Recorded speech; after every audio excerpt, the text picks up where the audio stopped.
This week, how do you engage your lodge in a thoughtful discussion aimed at revealing the shortcomings of Masonic education, all while being brotherly? This week, Mark St. Cyr takes us through exactly that. How to assist your lodge in realizing its shortcoming in Masonic education and what you can do about it. Then, illustrious brother Stephen L. Harrison takes us through the Morgan affair in a condensed form. But it's not really about Morgan. It's an interesting story of an order given by DeWitt Clinton, perhaps one of the most altruistic orders anyone in Masonry ever made, considering the circumstances. Then, we take a look at a famous poem by Edgar Allan Poe. Darren A. Laners takes it apart and asks the question, is the cask of Amontillado a quasi-Masonic degree in hiding? All this and more. Stay tuned. Welcome back to Whence Came You, a Masonic podcast featuring research papers and discussions related to Freemasonry. Here's your host, Brother Robert Johnson. Welcome back to the show. I want to thank our contributors, fellows, producers, and legacy partners of the WCY podcast. It's through your help and assistance that we're able to reach so many people all over the world interested in the royal art. Since July of 2011, we've been producing this podcast on a weekly basis, and it's no small endeavor. If you're interested in how to help out the WCY podcast, head on over to WCYpodcast.com, click on Support the Show, and check out your various options to assist us. All right, now right off the bat, we've got a large episode here, and I want to go ahead and get into this next awesome segment from Mark St. Cyr in the Education Application Series. For the Whence Came You podcast, I'm Mark St. Cyr with this week's installment of its Education Application Series. First, as always, the disclaimer. The following viewpoint does not represent any Grand Lodge or concordant body and is solely that of the presenter.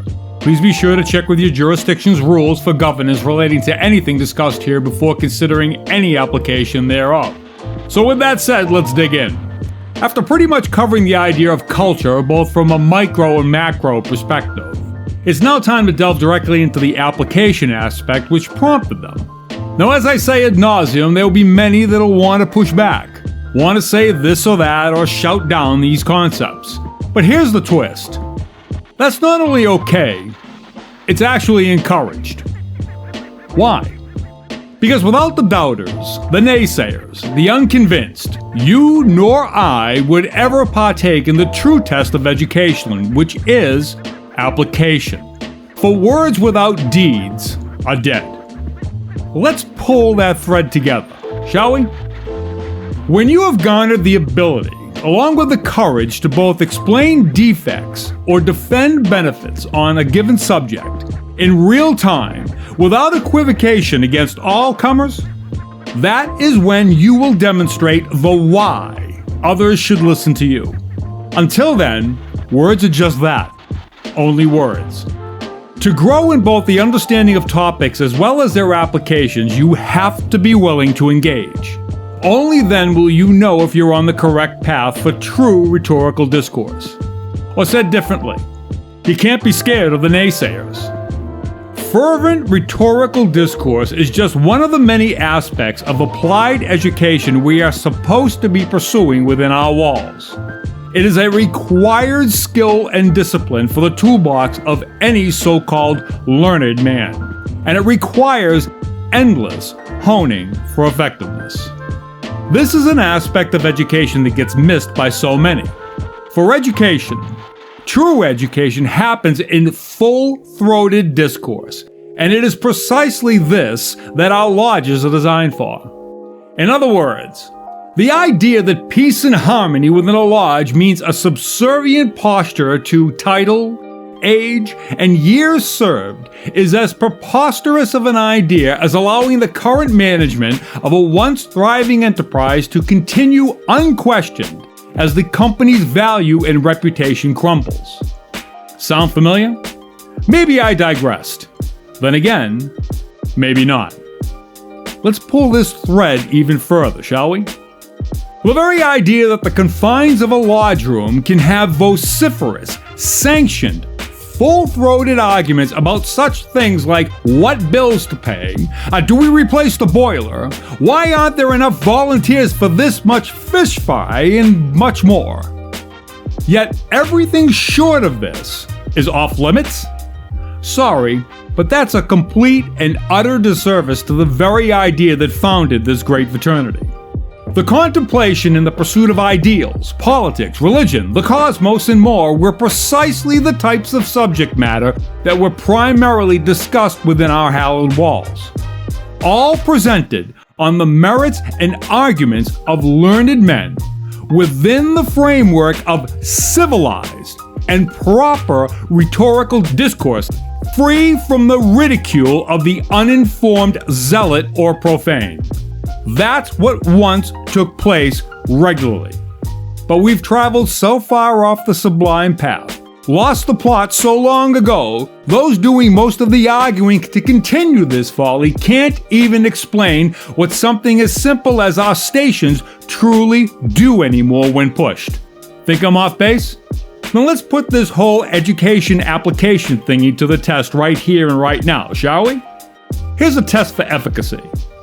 For those that question or are hesitant to the idea of Masonic education, put them on the spot and in full view using something like this as a prompt.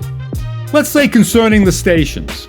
Ask, please explain to me 3 distinct features and the application thereof in either the larger community, business, or even personal sense that a brother will gain spending one term in, say, let's use the junior stewardship.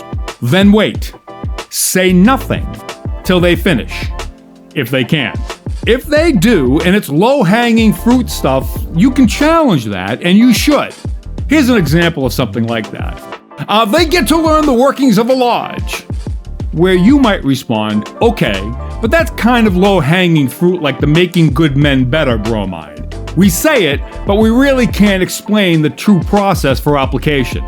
Can you elaborate further precisely what aspect and how it translates? I'll bet dollars to donuts you'll have a hard time getting past 1, never mind all the way to 3. The point here is not to embarrass.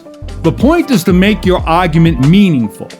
And it is here you should be both delicate as well as respectful, and present a how and why that station alone begins the process of making good men better.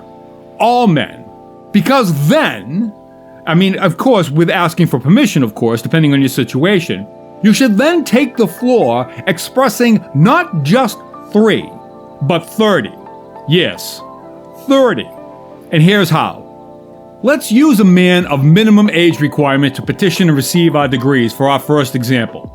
You should be able to list 15 skills that will be learned and applicable for advancement either up the line, social interactions, business understandings, as well as their own personal skills. Then you should have the same number, again 15, but totally different objective reasonings for what a man, say 50 years old or older, that is fully formed, like somebody already successful in business or within your community. Maybe they're wealthy. Scratch that. Make them incredibly wealthy. What is it that they are going to gain from that same station? You don't need to recite all 30 then and there, but you do need to know and be able to recall that at will. This interaction may only require you to explain 1 for only a few minutes to get your point across. You may state 10 and only spend seconds on each. You get the idea. But the idea is that you can and will. That is application in action, and it builds momentum.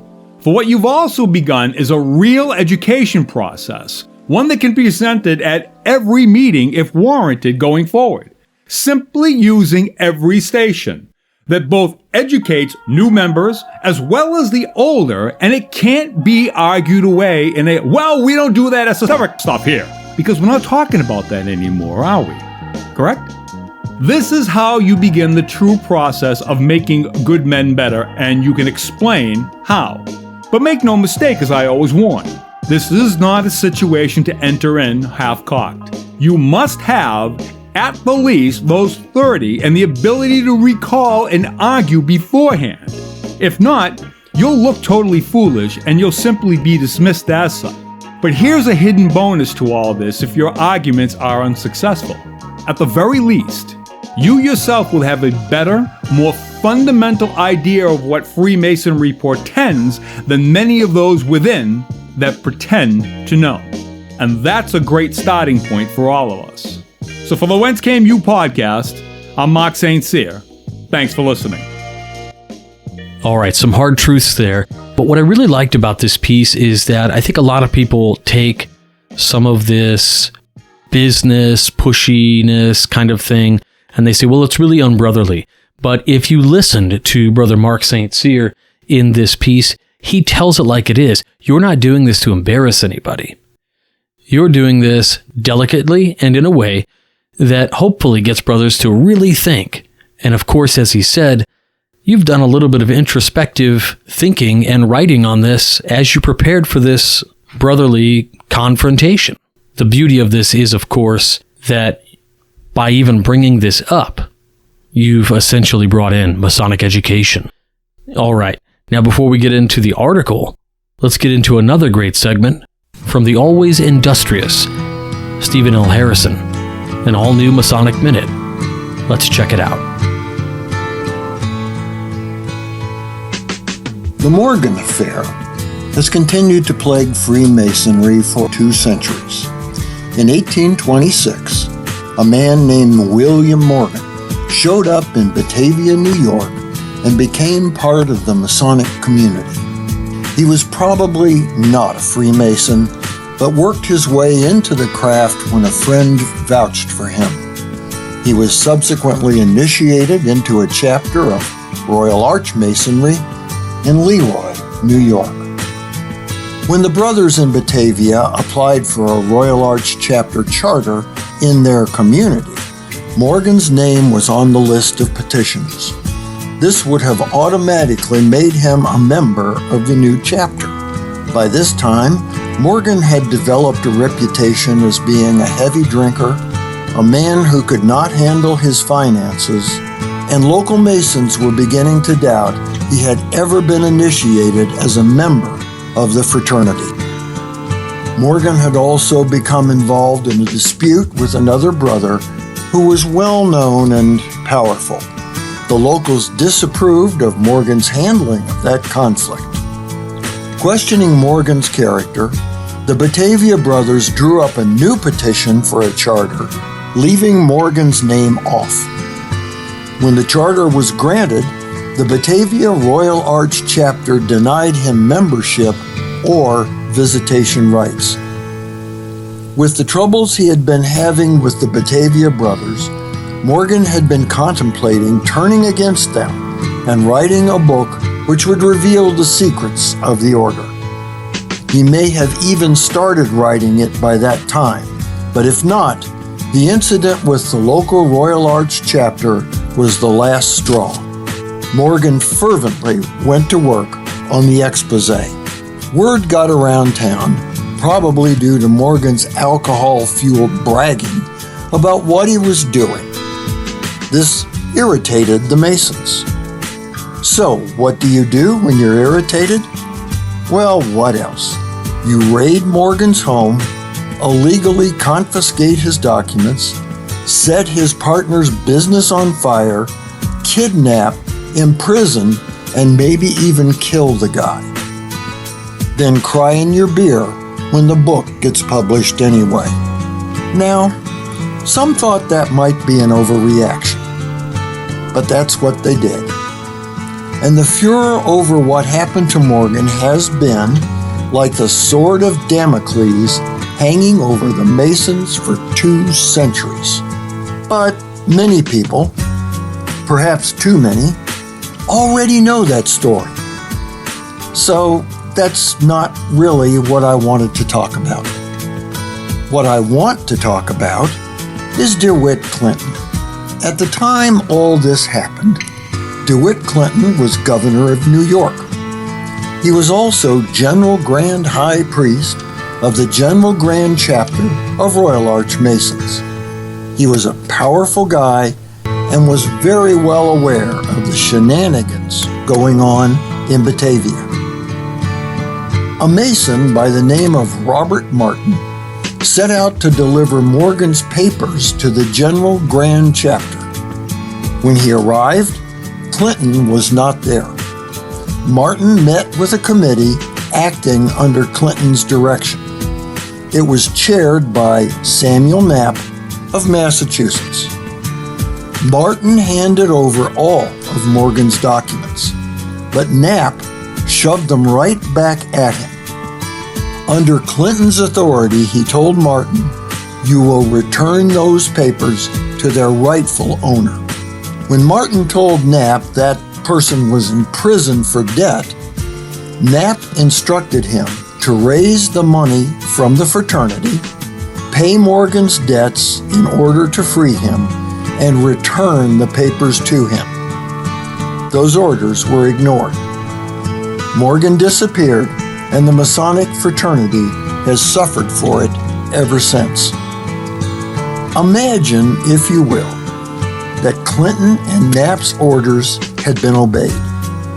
Morgan would have published his book, which was eventually published anyway. The book, for a while, would have caused a stir and then faded into history like all of the other Masonic exposés of the time. The anti-Masonic movement would have been denied the turbocharged boost of the Morgan affair, and today, William Morgan might not even be a footnote in Masonic history. DeWitt Clinton's orders were a very Masonic response which, if followed, would have mitigated the whole volatile situation. Freemasons are admonished to learn to subdue their passions and improve themselves in Freemasonry. Clinton had learned that. Knapp had learned that. Others had not. For the Whence Came You podcast, this is Steve Harrison with the Masonic Minute. All right, a quick overview of the Morgan affair, which, of course, I think many people know about, probably most. I did have a chuckle at Brother Harrison's rundown of the events that happened after the threatening of the publication of a ritual. What is, and I think what everybody should actually focus on here, though, with all that set aside, is the response from DeWitt Clinton as someone who could have done any number of things as a Grand Master of the Royal Arch or even in his political status. He chose to do something that was non-retaliatory and certainly is in this or under this canopy of almost altruism. And with all that said, I guess, as Steve pointed out, this is perhaps the most Masonic response that could have happened, regardless of the character of one William Morgan. Make sure you subscribe to the YouTube channel so that you can see the video that accompanies this particular Masonic Minute. That'll go up also on our YouTube channel, and you can see the cool slideshow that Brother Steve has put up for us. As promised in the opener, we've got a Gothic-type article in that this is about Edgar Allan Poe's perverse Masonic degree, the Cask of Amontillado. This piece originated on the Midnight Freemasons blog, and it was written by Worshipful Brother Darren A. Laners. So let's check it out. Edgar Allan Poe's perverse Masonic degree, the Cask of Amontillado.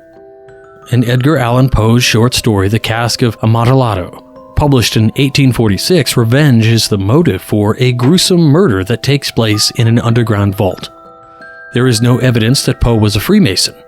Many authors have gone out of their way to argue that the short story is an anti-Masonic work and that Poe had publicly mocked the Freemasons, especially in his essay, The Unparalleled Adventure of One Hans Pfaall, prior to his writing of The Cask of Amontillado. Compiling to this is an idea that Edgar's strained relationship with his wealthy foster father, John Allen, was a Freemason, and this led to Poe to cast him in the role of Fortunato. I find it difficult to fathom that Poe would have held onto a grudge 13 years after his foster father's death. In a column by E.J. Edwards in the Washington, D.C. Herald, published on December 2, 1913, entitled Captain Wagner's Recollections of Edgar Allan Poe, there is an odd recollection given by Captain Frederick C. Wagner. Captain Wagner had an association with Sarah Helen Whitman, Poe's one-time fiancée, whom Poe had met in 1845. So this would have been the earliest time when he may have met him. Wagner was also apparently a Freemason, although I could not confirm this. Quote, I presume that very few persons are now living who ever saw, certainly very few who ever talked with Edgar Allan Poe, said Captain Frederick C. Wagner to me. In his day, he was a very prominent citizen of New York and was well known to the Masonic fraternity of the United States by his prominent identification with the establishment of the Great Masonic Home at Utica, New York. I am fortunate enough to be able to recall many meetings of Poe and several interesting conversations which I had with him at one time or another. End quote. If Poe was anti-Masonic, why would he support the building of the Masonic Home in Utica, New York? Perhaps Captain Wagner was confused as he states, quote, my recollections of Edgar are among the most pleasant of any of those of my young manhood in New York City. I find it difficult to believe that Poe would have been able to give financially to the Masonic Home Building Fund. However, I do think that Poe did not have issues with individual Freemasons, but with the institution itself.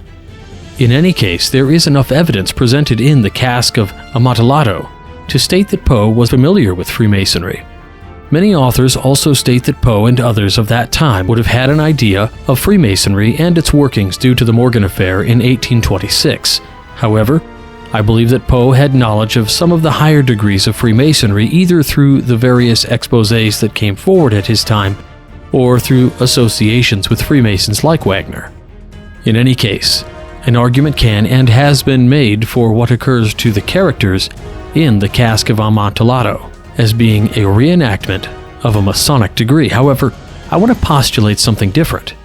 It is my argument that if you view the Masonic elements in reverse, they reenact the second section of the Fellowcraft degree. First, let's discuss the story and the Masonic elements contained therein. The story begins with the protagonist, Montresor, confessing his dark deed to some unknown person. He regales the story of how he has suffered 1,000 insults at the hand of his nemesis, Fortunato. He says that Fortunato has one weakness, which is that he is a connoisseur of wine. Montresor encounters his nemesis at Carnival and informs him that he has a pipe, a measurement of cask sizes, of Amontillado in his possession, but he doubts it. Montresor quite cleverly states that he can engage another expert, Lucchesi, to look at the cask, and as he does not want to occupy Fortunato's time, using Fortunato's ego against him because Fortunato doubts Lucchesi's ability to correctly identify the wine, Montresor is able to convince Fortunato to look at this cask. Montresor continues to try to persuade Fortunato to not come with him, telling him about the dampness of his vaults and worrying about Fortunato's coughing, but nothing dissuades him from his mission. They continue into the vaults after grabbing 2 torches and descending a long winding staircase. Once in the vaults of Montresor Palazzo, Montresor plies Fortunato with alcohol, first a bottle of Medoc, followed by a flask of de Grave. At this point, Poe gives the following description. Quote, I broke and reached him a flagon of de Grave. He emptied it at a breath. His eyes flashed with a fierce light. He laughed and threw the bottle upwards with a gesticulation I did not understand. I looked at him in surprise. He repeated the movement, a grotesque one. You do not comprehend? He said. Not I replied. Then you are not of the Brotherhood. How? You are not of the Masons. Yes, said I. Yes. You, impossible, a Mason? A Mason, I replied. A sign, he said. A sign. It is this, I answered, producing a trowel from beneath the folds of my roquelaire. You jest, he exclaimed, recoiling a few paces. But let us proceed to the Amontillado. Be it so, I said, replacing the tool beneath the cloak and again offering him my arm. He leaned upon it heavily. We continued our route in search of the Amontillado. We passed through a range of low arches, descended and passed on, and descending again, arrived at a deep crypt, in which the foulness of the air caused our flambeau rather to glow than flame." End quote. At this point they arrive at the Montresor family crypt, wherein there is discovered a recess that is 4 feet in depth, 3 feet in width, and 6 to 7 feet in height in between 2 colossal supports for the roof of the catacombs. Montresor exclaims that the cask is therein, and when Fortunato investigates, the trap is sprung. Montresor chains Fortunato to the wall by wrapping the chain around his waist and padlocking it. Montresor then begins to lay bricks and walls up the recess, entombing Fortunato alive. Many authors have tried to describe the journey that Fortunato and Montresor take as being a Masonic degree. They point to the description of the winding staircase, the dialogue above, and the description of 2 colossal supports as evidence of this. The problem with this is that it makes no sense chronologically to what happens in the Fellowcraft degree, which is the only degree that features the winding staircase. However, when you reverse the chronological timing, a more complete picture comes into shape. The candidate, at the end of the first section of the Fellowcraft degree, is told the following, quote, "In accordance with an ancient custom adopted in every regular and well-governed lodge, it will be necessary that you make a regular advance through a porch by a flight of winding stairs consisting of 3, 5, and 7 steps, to a place representing the middle chamber of King Solomon's temple, where you will find the worshipful master who will give you the instruction relative to the wages and jewels of a fellowcraft." What happens in the second section? Allow me to explain with the aid of what Fortunato and Montresor do. The candidate emerges from the anteroom. Fortunato in the recess proceeds through the 2 brazen pillars. Fortunato is led by Montresor into the crypt, to a winding staircase. Fortunato and Montresor descend the staircase into the vaults under Montresor's palazzo, to a place representing the middle chamber of King Solomon's temple. Montresor and Fortunato, while they are above ground, where you will find the worshipful master who will give you instruction relative to the wages and jewels of a fellowcraft. Montresor's initial meeting with Fortunato. Wages, coin, and jewels, in a classical sense, would make up the treasure, and Montresor's name means my treasure. There are many jurisdictions that have within their lodge rooms a physical representation of the pillars along with the flight of winding stairs, which takes them to a room overlooking the lodge room that represents the middle chamber of King Solomon's temple. Did Poe mean to do this? We'll never know. There's more than enough evidence to suggest that Poe had knowledge of this degree and incorporated it into his work. So where does that leave us? With a mystery, the way Poe intended it. I will say that Poe was, toward the end of his life, when the story was published, thinking about the nature of God and our universe. His lengthy Eureka, a prose poem, published in 1848, gives us a deep insight into his beliefs, and I would say echoes some themes discussed in Masonic philosophy. Even the title of his work should be familiar to every Freemason, even if it is attributed incorrectly to Pythagoras instead of Archimedes. However, there is no evidence that Poe was a Mason. However, I do not believe that he was anti-Masonic. I think that he was critical of the institution of Freemasonry, but also perhaps intrigued by its mysteries. Darren A. Laners, Managing Editor, Midnight Freemasons. Wonderful piece. Love Edgar Allan Poe. I love the explanation of the Cask of Amontillado in the sense of reversing it. I had never in a million years would have thought of this. And quite interesting. Any Edgar Allan Poe fans out there might have seen any number of movies that involve Edgar. In fact, there was a movie not too long ago, maybe 10 years, a movie starring John Cusack as Edgar Allan Poe, which was quite good in my opinion. And I'm actually looking forward to watching this latest one with Christian Bale, where he plays a detective enlisting the help of one Edgar Allan Poe. I think it's called The Blue Dot or The Blue Eye or something like that. And then, of course, the latest on Netflix that has everybody going crazy is The Fall of the House of Usher, which people are claiming is an amazing and imaginative rendition of Poe's works. So certainly, while Poe isn't a Mason or his writings aren't really Masonic, the theme of symbolism is definitely something that is in his work. and symbolism in general in things of this nature tend to engage the minds of philosophers and thinkers alike. So I think this was a really good adventure. Thanks, Darren, for your work here. Really looking forward to continuing to read your great articles. If you want, you can also catch Darren A. Lainers on his podcast, Meet, Act, and Part. He's a co-host of, and then also you can catch him and I talking pretty candidly about all kinds of things in high strangeness on our podcast or /videocast, Beyond the Fourth Veil, which is on YouTube. I'll have links to all that in the show notes. And I really need to get back on the ball. We've got some recorded episodes of Beyond the Fourth Veil that I need to get up on the site. So look for those in the future. That's it for this week. I do want to thank you all for coming with me on this edifying journey. I want to thank Mark St. Cyr. I want to thank Stephen L. Harrison and, of course, Darren Lainers for all their hard work in producing Masonic education, because it's something worth saving.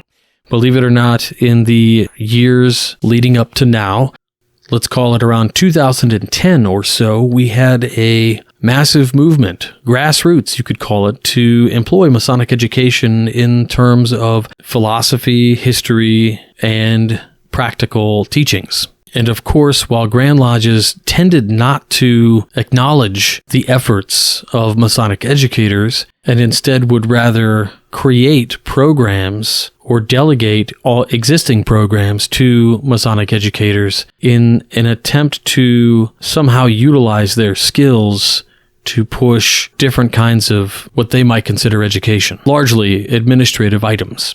We were able to hold this off for a long while, but my brothers, make no mistake that Masonic education will need saving, not unlike the clock tower in Back to the Future. It's not time to rest on our laurels. It's time to continue pushing, continue educating, and to continue to be able to push Masonic education so that those Masonic educators get a seat at the grown-up table. I want to thank our supporters, those of you who are contributors, fellows, producers, and of course our legacy partners for making the show possible. If you've been listening for a very long time and you've ever even had the inkling, hey, I wonder how I could help. Well, you can, of course, go to wcypodcast.com and check out the various options. But if you scroll all the way down to the bottom of that, you can even make a one-time gift. Send us $1. Whatever you send goes right back into the production of this show and is greatly appreciated. Until next week, stay on the level. For Whence Came You, I'm Robert Johnson. Take care. You've been listening to Whence Came You, a Masonic podcast featuring research papers and discussions related to Freemasonry with your host, Brother Robert Johnson. Be sure to join us for our next edition.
WCY Media.